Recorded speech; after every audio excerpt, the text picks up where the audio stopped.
আমি আজকে মশার সাথে সাক্ষাৎ করছিলাম। আমি তাদেরকে জিজ্ঞাসা করলাম, তোমরা ময়লা পানিতে ডিম পাড়ো কেন? মশা বলল, কারণ ভালো পানিতে ডিম পারলে মানুষ সিদ্ধ করে খেয়ে নিতে পারে। আমি তাদেরকে জিজ্ঞাসা করলাম, মশার কোয়েলে তোমরা মরো না কেন? মশা বলল, আমরা যদি মরে যাই তাহলে কোয়েলের ফ্যাক্টরি বন্ধ হয়ে যাবে। আমি আবারও তাদেরকে প্রশ্ন করলাম, তোমরা মানুষের কানের কাছে এসে জ্ঞান জ্ঞান করো কেন? মশা বলল, কারণ মানুষের পায়ের কাছে কিংবা অন্য কোথায় জ্ঞান জ্ঞান করলে মানুষ শুনতে পায় না, তাই। আমি তাদেরকে জিজ্ঞাসা করলাম, আমি শুনেছি পুরুষ মশারা নাকি রক্ত খায় না, তাহলে ওরা কি খায়? মশা বলল, পুরুষ মশারা শুধু বউয়ের বকা খায়।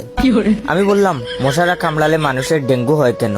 মশা বলল, মশারা কি শুধু মানুষের রক্ত নিয়েই যাবে, ওদের কিছু দিবে না। মশারা এত স্বার্থপর নয়, তাই মানুষকে ডেঙ্গু উপহার দিয়ে যায়।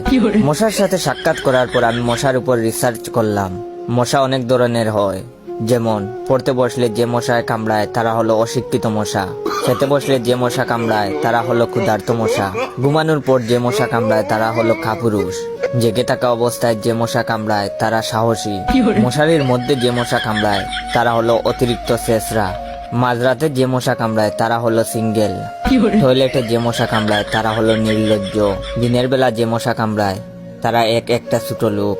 আমার এই ভিডিওটা দেখার সময় আপনাদের যেই মশাগুলো কামড়াইতেছে ওইগুলো হলো প্রতিবাদী মশা।